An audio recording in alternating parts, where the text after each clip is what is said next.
¿Qué tal, Xavi? ¿Cómo estás? Hola, muy bien. Para aquellos que nos estén viendo, Xavi y yo nos conocimos hace ya un montón de años en un blog que yo tenía que se llamaba Vida después de la droga y que en el que Xavi empezó a colaborar. Es la primera vez que nos vemos, ¿verdad? Las caras. Sí, la primera vez que hablamos en directo. Antes lo decíamos siempre, hemos hablado por mail durante Siempre, muchos años. siempre hemos dicho, tenemos que juntarnos, tenemos que tomar un café y no ha habido manera por una cosa o por otra. Ya llegará. Exacto. Xavi, lo primero que te voy a preguntar es ¿qué hace un educador social? Tú eres educador social, ¿no? Sí, sí, sí. A ver, un educador social, la educación social es una profesión en que mediante técnicas pedagógicas o educativas se trabaja para prevenir el riesgo de exclusión en las personas o para trabajar en la inserción social. ¿Vale? Esto, pues aplicado al ámbito de las drogodependencias, que es el que yo siempre me he dedicado, pues incluye un montón de cosas, ¿no? Porque precisamente la drogodependencia es una enfermedad que se caracteriza por eso, ¿no? Te lleva a sus enfermos hacia la exclusión. Como educador social, pues se trata de revertir eso y de promover en los pacientes una correcta inserción social. Vale. ¿Qué pasa cuando la exclusión es previa a la adicción y luego se desarrolla una adicción? Eh, yo siempre digo que el tratamiento de las drogodependencias ofrece una grandísima oportunidad a todos los pacientes. Y es que, de algún modo, dejar de consumir drogas te obliga a resetear completamente tu vida. Y por lo tanto, en cierta manera, te ofrece la posibilidad de empezar a construir desde cero. Eh, por lo tanto, cuando hay una exclusión social por los factores que sea previa al desarrollo de una adicción, puede ser que eso signifique que hay circunstancias especiales que sean difíciles de darle la vuelta, ¿no? Pero aún así, yo pienso que en el caso de un tratamiento, como mínimo tendremos la oportunidad de resetear y pensar qué es lo que queremos construir, qué itinerario social queremos recorrer y qué posibilidades tenemos también.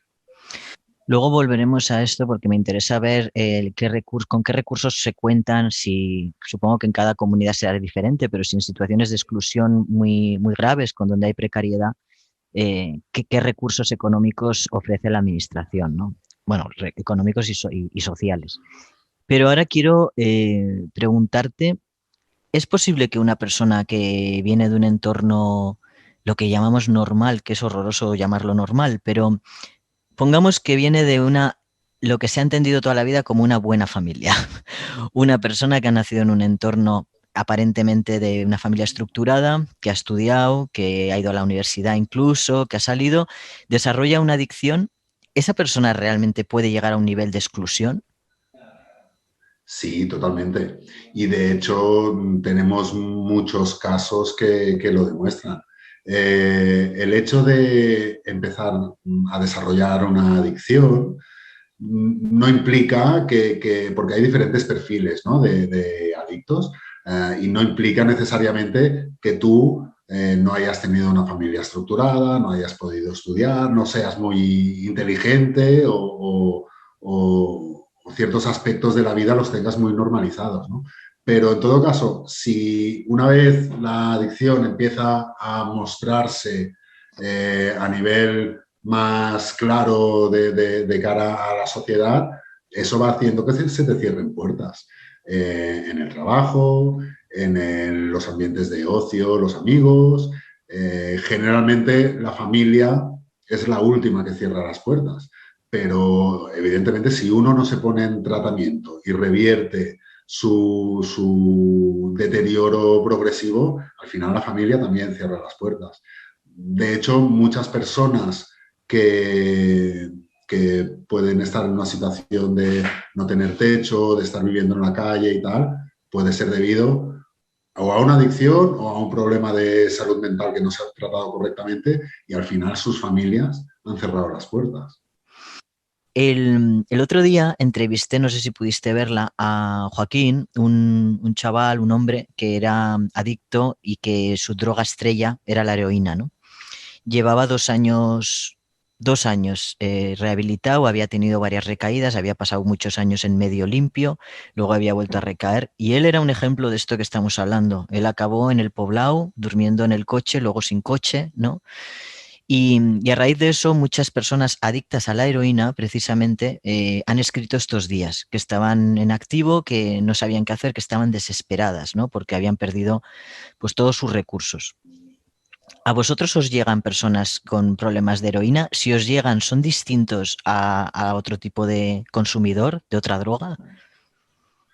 Sí, el perfil del consumidor de heroína clásico es más difícil de tratar y de acoger en un centro como el nuestro, que es un centro ambulatorio al final, porque el síndrome de abstinencia de la heroína es tan potente que conseguir la abstinencia a nivel ambulatorio es más complicado, ¿vale? Y es cierto que a veces el perfil del consumidor de esta droga que entra en una dinámica tan potente de necesitar el consumo diario, de tener síndromes de abstinencia muy fuertes, etcétera, etcétera, hace que el deterioro social y personal sea mucho más acentuado, ¿no? Llegan algunos pacientes solicitando ayuda de un perfil de heroína, cuya droga estrella es la heroína. Algunos de ellos sí que, pues porque habían mantenido hasta cierto punto una estructura o porque hay un apoyo familiar muy fuerte, pues los hemos podido tratar. Y en otros casos, lo que hacemos es primero derivarlos a un ingreso donde se haga una desintoxicación, donde se consiga una abstinencia estable y a partir de ahí les podamos tratar nosotros ya más en el proceso de rehabilitación y reinserción. Cuando llega una persona así sin recursos económicos, ¿sabéis cómo ayudarle? Es difícil. Claro, la sanidad pública en estos temas a veces queda un poco corto los recursos que pueden ofrecer a estas personas. Piensa que cuando tú pides ayuda aquí en Cataluña tenemos los CAS, se llaman los CAS, es los centros donde atienden el tema de las adicciones. Cuando tú llamas, lo más fácil es que te den hora para de aquí a un mes. Claro, una persona en esta situación, en un mes, lo más fácil es que ya esté pues, o en prisión, o en psiquiátrico, o en un hospital muy grave, ¿no? Con alguna sobredosis o algo. Si consigues llegar a esa primera visita, te dan una medicación y unas recomendaciones, pero la segunda visita probablemente te la den para el cabo de otro mes. Claro. Entonces, claro, es muy difícil, por no decir imposible, recuperarse en estas circunstancias. Entonces, ¿qué pasa? Las opciones a las que nos vemos obligados las personas adictas a recurrir son centros privados que tienen un coste importante y que no todo el mundo pues, puede permitirse, a no ser que haya, pues una vez más, un apoyo familiar muy fuerte, es difícil hacer un tratamiento. Claro, lo que pasa es que el apoyo familiar suele venir de personas que, bueno, te iba a decir que no han tocado fondo, pero en realidad los familiares siempre tocan fondo con nosotros, ¿no? Pero son personas que todavía están ahí por el adicto y cuidándolo, pero habrá otros casos en los que la familia se ha apartado, ¿no? Sí, o por las circunstancias la familia a veces tampoco tiene los recursos Claro. para poder ayudar, ¿no? O simplemente, pues eso, cerraron la puerta ya hace tiempo y el adicto está completamente desconectado. En estas circunstancias es difícil poder ayudar a una persona, pero bueno, para eso también se trabaja y hay otro tipo de iniciativas que están intentando sacar adelante modos de ayudar a estas personas. Antes comentábamos también, en mi caso, colaboro con una asociación, Asociación Nati García, en que varios pacientes que ya hemos dejado atrás nuestro propio tratamiento, pacientes recuperados, llámale como quieras, bueno, pagamos una cuota mensual para tener unos recursos económicos para poder ayudar a personas que estén en situaciones de este tipo, ¿no? No es fácil, somos pocos y empujamos todo lo que se puede, ¿no? Pero bueno, ya tenemos un par de casos en que hemos podido ayudar a pacientes haciéndoles un copago del tratamiento como mínimo y aligerar un poco la dificultad.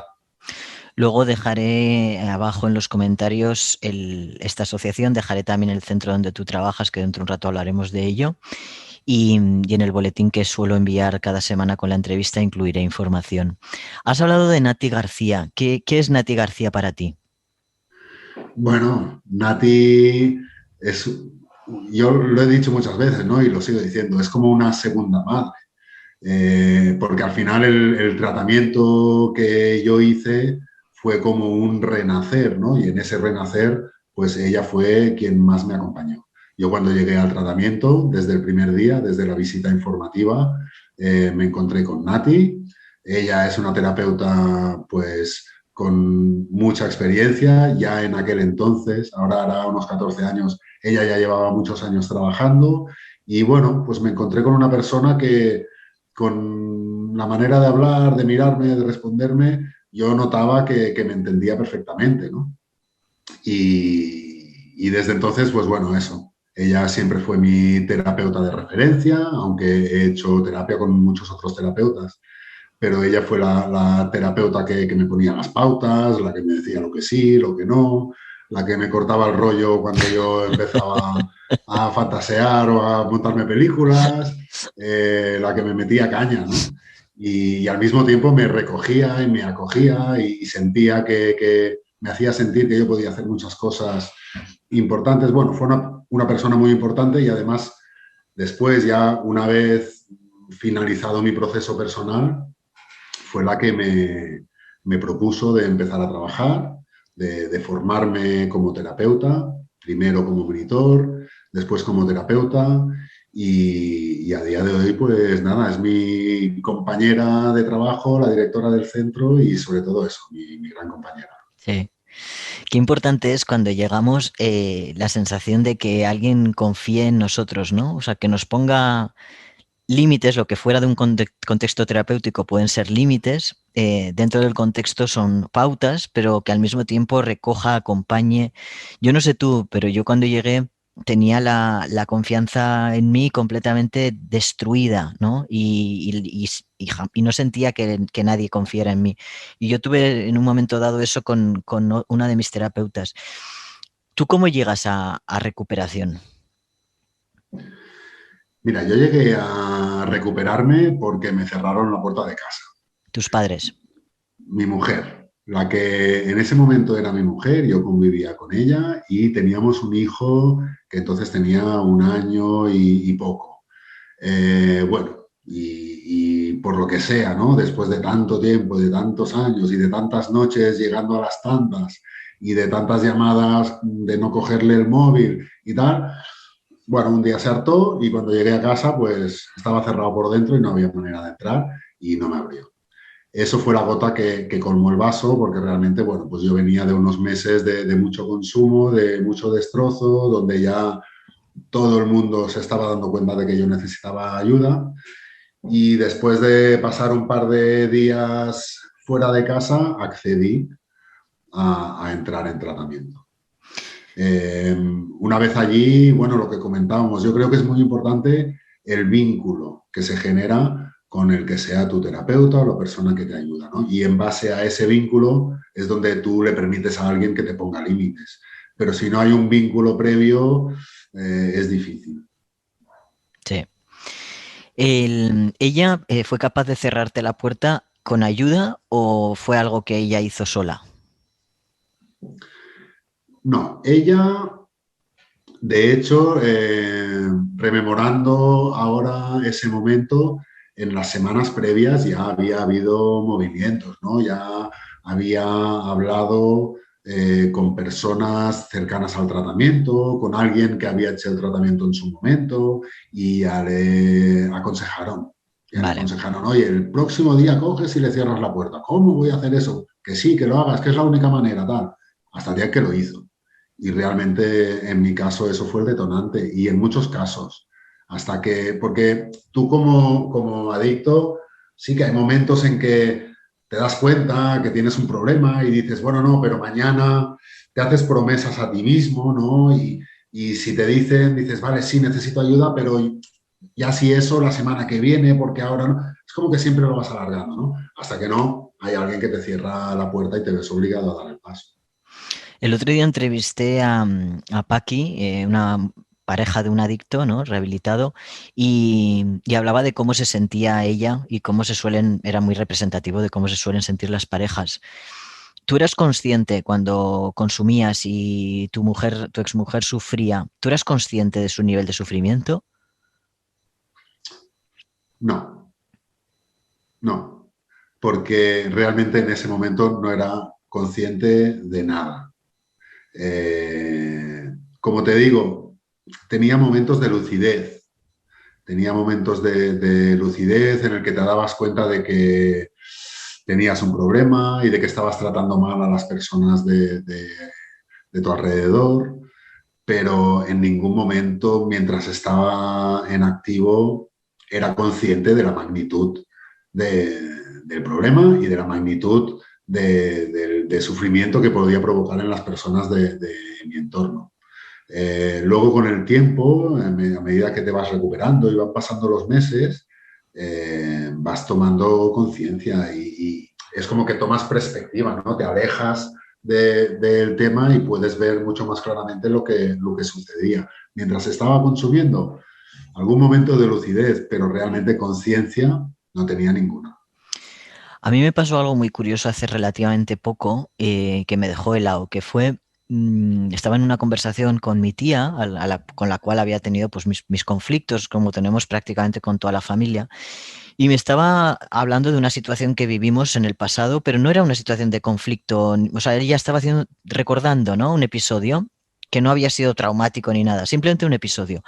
Y yo, de repente, por primera vez, experimenté de corazón el dolor que había podido generar. Yo psicológicamente había sido consciente, me había hecho cargo durante la rehabilitación, a medida que pasaban los meses me hice cargo psicológicamente, pero emocionalmente no lo había experimentado con tanta intensidad. Pasé 2 días, bueno, pues sosteniendo también, perdonándome a mí, ¿no? Aceptando, pero fue una hostia importante, ¿no? ¿Tú has experimentado eso? ¿Fue durante la rehabilitación? ¿Te ha costado, eres tan lento como yo? Sí. Y estoy abierto todavía a que a lo mejor de aquí a unos años todavía me doy más cuenta, ¿no? Sí. Esto, a ver, esto es como cuando estás metido en un bosque y tú ves Mm. los 4 o 5 árboles que tienes alrededor, pero realmente si te coges y subes 100 metros para arriba, te das cuenta de la extensión del bosque, ¿no? Esto es lo que pasa a medida que va pasando el tiempo y el tiempo no son unas semanas o unos meses, sino los años. Mm. Después de haber dejado de consumir, te vas dando cuenta de la magnitud del asunto. A mí me pareció algo, me sucedió algo sobre lo que escribí y es algo muy curioso porque esto no solo le pasa, pienso yo, esto no solo le pasa al adicto, que en el momento no se da cuenta y se va dando cuenta después. Pienso que a los propios familiares y las propias parejas también les pasa. En ese mismo momento están tan metidos en la dinámica del día a día y hay tanta manipulación por parte del adicto y todo pasa, empieza a suceder de un modo tan sutil y todo está tan envenenado que no se dan cuenta, ¿no? Pero cuando pasa un tiempo, de repente es como que es más fácil identificar lo que estaba sucediendo. Yo me acuerdo que una vez con mi madre, llevando ya varios años en recuperación, hacia el final del proceso, fuimos a casa de unas tías donde había una foto familiar hecha un mes antes de que yo ingresara, ¿no? Y mi madre miró la foto y me miró a mí, volvió a mirarla y me dijo, realmente estabas enfermo, ¿eh? En ese momento es como que ella se dio cuenta, comprendió realmente la magnitud de la enfermedad que yo tenía cuando consumía, ¿no? Es decir, que hace falta tiempo para darse cuenta. En el momento uno no ve nada. Uno se tiene que dejar guiar por personas externas, por profesionales que te puedan aconsejar desde fuera, porque metido dentro del asunto, ni el adicto ni el familiar muchas veces no tienen nada claro. Así es. Oye, ¿y por qué crees tú que algunos nos recuperamos y otros no? Aunque lo intenten, ¿eh? Ya. El nivel de las preguntas es potente, ¿eh? Buena pregunta. La verdad que sí, es complicado de decirlo, ¿no? Ahí yo pienso que hay muchos factores. Eh, Siempre está la duda, ¿no? Los terapeutas muchas veces hablamos de la intención de los pacientes. Hay pacientes que tienen intención y tienen muchos más números de recuperarse, y hay pacientes en los que uno no ve ninguna intención. Ahora, ¿qué es la intención? ¿Realmente depende del propio paciente? ¿O es que por lo que sea realmente ya ha perdido la capacidad de conectar con eso? Entonces ahí la duda entre si es la falta de capacidad o la falta de responsabilidad siempre la tienes, ¿no? Y supongo que habrá casos de ambos. Pero pienso que sobre todo el factor más importante para que alguien se recupere o no se recupere es uno mismo, Sí. el propio paciente, ¿vale? Evidentemente, las circunstancias, la familia, los recursos, todo esto es muy importante, es innegable. Pero aún así, hay muchos pacientes que se han recuperado con poquísimo apoyo y a base de ponerle intención y responsabilidad y de agarrarse muy fuerte al tratamiento se han recuperado. Y en cambio hay otros pacientes que con todo el apoyo que necesitaban, pues nunca lo han tirado para adelante, ¿no? Yo creo que la clave está en uno mismo, en que tenga la capacidad de hacerlo todavía y que asuma la responsabilidad. Sí. Tú has tenido, o sea, a mí una cosa que me ha sorprendido mucho, me llama mucho la atención de los terapeutas, lo que admiro muchísimo es la esperanza, la capacidad de esperanza que tenéis, ¿no? Que peleáis mucho por los pacientes. Yo hay veces en los grupos de terapia que pensaba, pero por Dios, ¿por qué le estamos dedicando tanto tiempo a este capullo? Esto también me salía a mí mi focalización, claro, y mis ganas de consumir. Y de repente era sorprendente porque ese capullo, que resulta que no era tan capullo, sino que era simplemente un adicto, pues tiraba para adelante, ¿no? Cuando parecía que es que no se enteraba de nada. Yo estuve en ese lugar, también eso me lo han dicho a mí luego con el tiempo, ¿no? Pues si tú eras uno de los que parecía que no iba a tirar nunca. Pero esa esperanza vuestra me alucina. No sé si es que tenéis un punto muy idealista, de visión del mundo muy idealista, o tú qué dirías, ¿tenéis todos un perfil parecido o no? Bueno, hay quien lucha más y hay quien lucha menos. Pero evidentemente, como terapeuta, nunca puedes tirar la toalla por un paciente. Y a veces yo tengo que reconocer que creo que a veces hay un punto de ego también, ¿no? De decir, yo a este lo saco para adelante, como me digo Xavi, ¿no? No, y mira, Nati muchas veces dice, yo a veces tiro la toalla con algún paciente, pero al día siguiente la vuelvo a recoger y sigo, ¿no? Porque al fin y al cabo es lo que tú dices, a veces pacientes que parecía que tenían muy mal pronóstico y que nadie daba un duro por ellos o algo así, ostras tú, han pasado los meses y han pasado los años y han dado mucha guerra, pero han tirado para adelante, ¿no? Y en cambio otros pacientes que parecía que lo entendían todo y que eran muy bons nens, como decimos aquí, se portaban muy bien y tal, y luego de un día para otro desaparecían y resulta que nunca se ha sabido más de ellos, ¿no? Sí. Entonces, nunca puedes tirar la toalla para nadie. Además, la bronca que le pegas al capullo, a lo mejor a él no le sirve, pero a los demás que están escuchando también les sirve, ¿no? La terapia de grupo funciona mucho así. Dedicas la terapia y te diriges a un paciente que aparentemente en ese momento es el que necesita ayuda, pero todo el grupo se beneficia de la terapia. Muchas veces incluso los pacientes avanzan más con lo que entienden de lo que les dices a sus compañeros que no con lo que les dices a ellos directamente, que ahí se ponen a la defensiva, ¿no? Claro. Pero sí, yo la verdad que pronto lo aprendes, ¿no? Que no puedes tirar la toalla porque por mucha guerra que te den, todos los pacientes pueden tirar adelante. Y además con el tiempo te acuerdas de los que más guerra te han dado. Eso también lo digo. Sí. Tienes como terapeuta, cuando estás en una terapia y estás con personas con adicción, ¿se te activan cosas tuyas o ya no? Porque eso me imagino que ocurre, ¿no? Sí, Claro. ocurre mucho. Yo te diría que quizás con el tiempo me va pasando menos. Ahora hará unos 10 años que empecé a trabajar en adicciones. Los primeros 2 años fueron más bien como monitor y luego ya como terapeuta. Y sí que viéndolo ya con una cierta perspectiva, pues sí que me doy cuenta que al principio eso era un torbellino emocional, ¿no? Me sentía súper identificado. Bueno, muchas veces me emocionaba en pleno taller o en plena terapia y tenía que contener esa cosa que me salía por aquí, ¿no? Y ahora sucede menos, pero evidentemente las historias siempre te tocan. Y quizás ya no te tocan tanto a algo tuyo personal, que es como que ya lo tienes muy trabajado, pero sí que te toca a nivel de la empatía con la otra persona, ¿no? Cuando ves el sufrimiento que provoca la adicción, cuando ves las dificultades para recuperarse, cuando ves la alegría de empezar a tener gratificaciones, pues todo esto te toca. Es un trabajo a nivel emocional potentillo. ¿Os hacéis un trabajo vosotros al mismo tiempo? O sea, quiero decir, yo sé que los psicólogos tienen cierta obligación, por lo menos dentro del código deontológico, a supervisarse. ¿Los terapeutas de adicción también tenéis que hacerlo o no? Sí, totalmente. Sí, Eh, o sea, antes que terapeuta también, al menos los que somos adictos recuperados, antes que terapeuta eres adicto recuperado.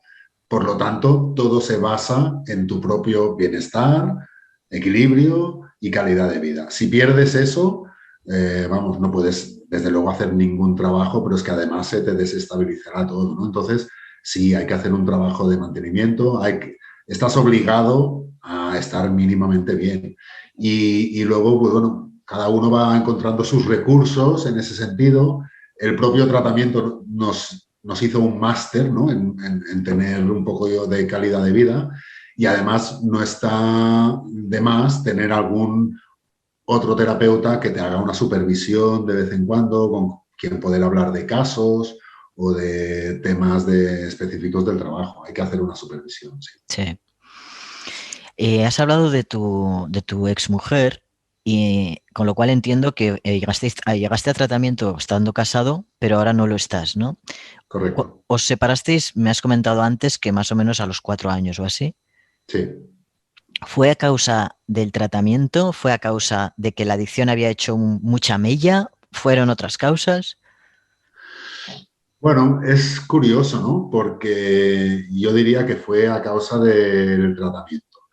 Cuando un paciente entra en un tratamiento de adicciones, el cambio que se produce en esa persona a lo largo de los primeros años es tan grande que la pareja se desequilibra completamente. Entonces, esto lo he vivido yo a nivel personal y luego lo veo en el día a día también cuando trabajo con pacientes y con sus parejas, ¿no?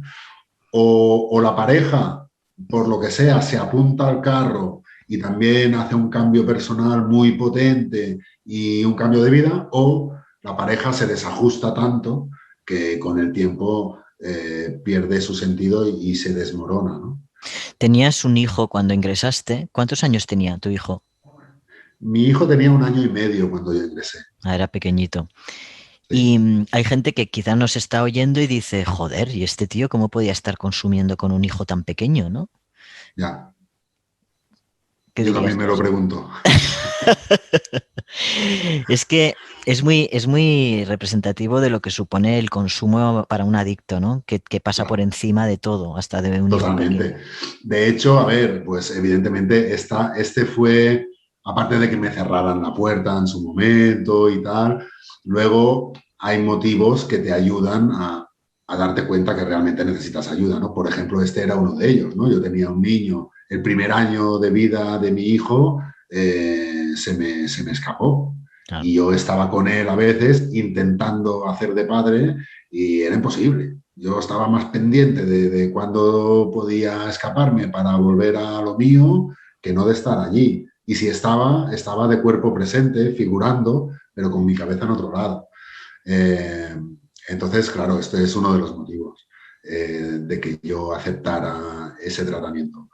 Y bueno, piensa que hay muchos casos de adicción donde hay hijos de por medio y donde el paciente se ha pasado años y años y años consumiendo bueno, y lo vemos en las terapias de familia, ¿no? Cuando vienen hijos a acompañar a sus padres, que son los pacientes, y te cuentan, pues, cómo han vivido esta ausencia, cómo han vivido este cambio de roles, ¿no? Donde el padre se ha situado o ha tenido que ser cuidado por su hijo y realmente el consumo y la adicción pasan por encima de todo, incluso de tu propio. ¿Has podido ejercer de padre después? Sí, Mm. sí, sí. De hecho, es uno de las cosas para mí más representativas de mi vida a lo largo de los últimos años, ¿no? Mi papel como padre, desde luego, es muy importante para mí y pienso humildemente que para mis hijos también. Ellos Sí. me lo valoran.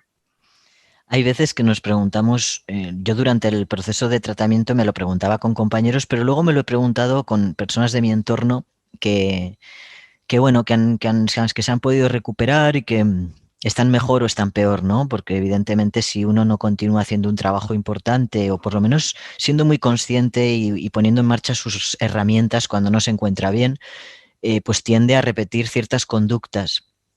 Y hay una pregunta que yo siempre me hacía, pero también tiene que ver con la enfermedad mental a veces, que es, no, este tío simplemente es un adicto, pero en el fondo es buena persona. O luego, este tío, la realidad es que es un cabrón, aunque consuma. ¿Tú crees que realmente hay buenas personas, malas personas? ¿Lo veis en terapia? ¿Veis que una persona que parece una bestia parda luego no lo es y se convierte en un angelito? Sí. A ver, yo siempre digo, el consumo saca lo peor de cada uno de nosotros, ¿no? El consumo coge tus defectos y los multiplica por 1000 y coge tus virtudes y las anula. Entonces, consumiendo es fácil que haya muchas malas personas. De hecho, yo me consideraba una mala persona a mí mismo cuando consumía, aunque me lo intentaba negar, ¿no? Y eso que yo tampoco tenía un perfil violento, ni agresivo, ni tal, pero sí que fallaba a mis responsabilidades, me escaqueaba, mentía mucho, entonces yo me sentía una mala persona. Y luego te das cuenta que cuando quitas el consumo, todo eso por sí solo se va revirtiendo, ¿no? Y por poquito trabajo personal que le pongas, ya puedes estar más orgulloso de ti mismo o sentirte más digno. Eh, Como terapeuta en los pacientes, pues sí, a veces tienes esta sensación, ¿no? Pero siempre está la duda, o sea, al final yo siempre digo, vamos a quitar la droga y a ver lo que queda. Mientras haya droga por el medio, mientras haya enfermedad, mientras haya esas ganas de consumir de los primeros meses, no puedes sacar muchos juicios, ni a nivel moral, ni a nivel personal, ni incluso a nivel psicológico. Yo creo que para cualquier trabajo psicológico hacen falta por lo menos un año, por no decir 18 meses de abstinencia antes de entrar ahí a ver lo que hay. Por lo tanto, buenas y malas personas, yo pienso que son conceptos muy relativos y que los habrá en todos lados, pero con la droga de por medio, desde luego, esto no lo puedes valorar. Claro. Tú, a mí hay una cosa en este canal que siempre intento preguntar o que logremos explicar, porque es muy difícil para la gente que no es adicta entender esa necesidad imperiosa, ¿no? Y voraz de consumir. ¿A ti se te ocurre, alguna vez has pensado en alguna analogía, te ha servido de contar en terapia algo que haya acercado un poco esa sensación a alguien que no conoce la adicción? Eh, Quieres decir para explicárselo a alguien que no lo ha vivido, ¿no? Eso Como por es. ejemplo a los familiares o sí. Sí. Bien. Bueno, yo siempre digo que somos muchos los adictos que cuando estábamos en activo por la noche nos prometíamos a nosotros mismos y a veces a los demás, ¿no? Que mañana no lo harías. Al día siguiente no, y en ese momento lo tienes clarísimo, ¿no? Dices, ostras, mañana me voy a levantar, voy a hacer esto, voy a ir al trabajo, me voy a dejar de tonterías porque ya no puedo seguir así y tal. Y en ese momento realmente lo piensas, realmente tu intención es claramente esa.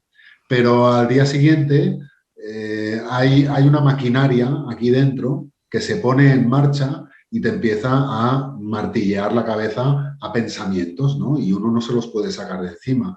Y es como un enanito que te va vendiendo la necesidad, el autoengaño, las excusas, y al final no puedes escuchar nada más que no sea ese pensamiento, que no es tuyo, es de la enfermedad. Tú realmente no querías consumir hoy, pero la neuroadaptación esta, ¿no? Te hace que el pensamiento todo el rato te continúe mandando a consumir y no puedes parar hasta que efectivamente vas.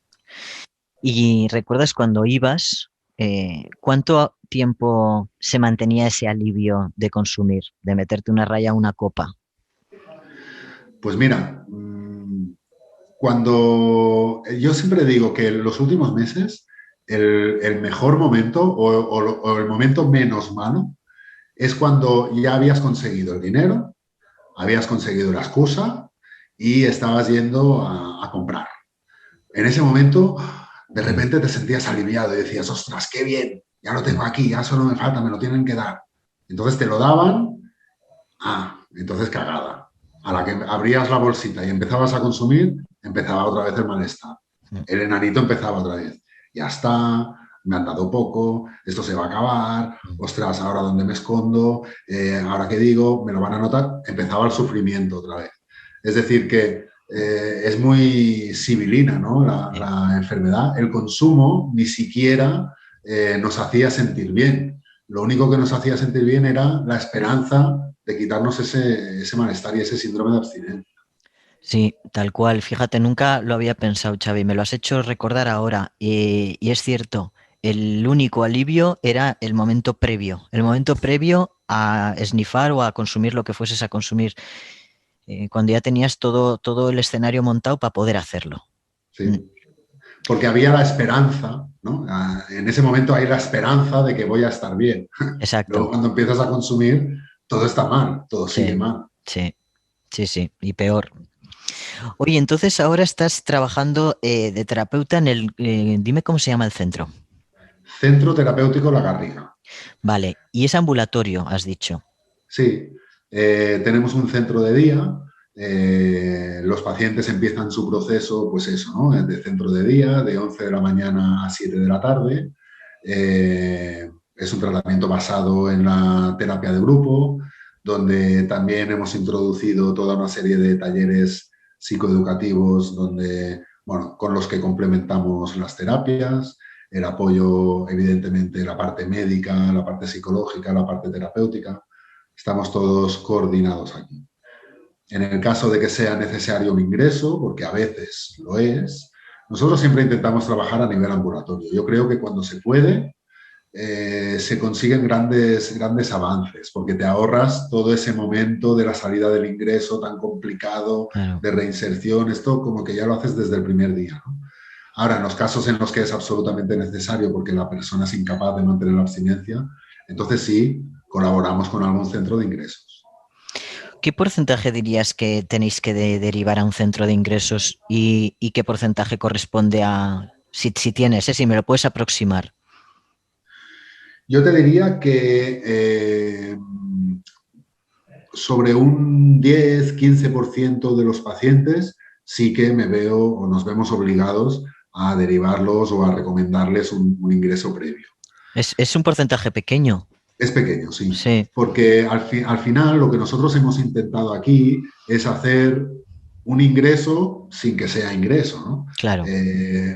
De 7:30 de la tarde a 11 de la mañana del día siguiente, contamos con el apoyo de los familiares que tienen que estar implicados en el tratamiento, sobre todo durante las primeras semanas, lo que correspondería a un ingreso, ¿no? El primer mes y medio, 2 meses, la familia está bastante implicada, colaboran un poco en tener al paciente pues acompañado, que no tenga recursos económicos para ir a consumir, un poco funcionar de contención. Mm.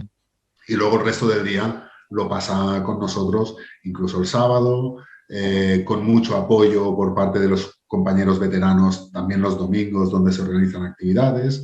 Entonces intentamos que sea un ingreso sin la necesidad de que ingrese. Claro, es una buena cosa porque es lo que tú dices, te evitas la transición tan bestia del aislamiento, digamos, a vivir otra vez en la sociedad, ¿no? Que suele ser súper difícil para nosotros. Correcto.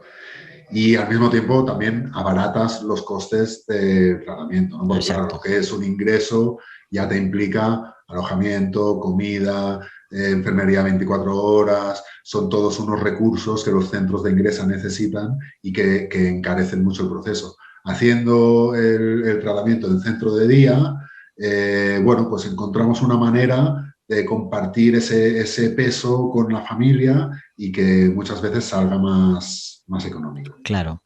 Estáis en Barcelona. Sí, estamos en Barcelona, en Rambla, Cataluña, con Diputación, muy cerca de Plaza Cataluña. Ah, estáis súper céntricos. Sí, sí, sí. Pues genial. ¿Y qué planes tienes? Tú ahora mismo estás trabajando de terapeuta, pero eres súper inquieto, me consta. ¿Tienes en mente cosillas o no? Tengo en mente cosillas, sí, siempre tengo en mente cosillas. Tengo que frenarla un poquito y obligarme a descansar de vez en cuando, como decíamos.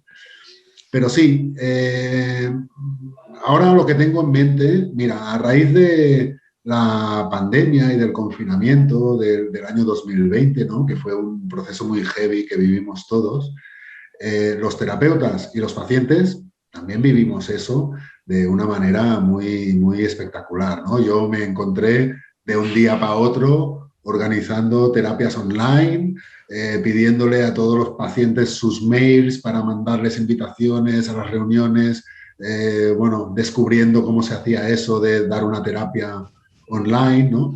Ahora lo hemos normalizado mucho ya en este año y pico. Y ahora de repente, pues mira, como nosotros, ¿no? Hacemos una entrevista online, los profesores de tus hijos pues te llaman para hacer la entrevista y lo haces online. Es como que se ha normalizado, pero en aquel entonces fue muy potente.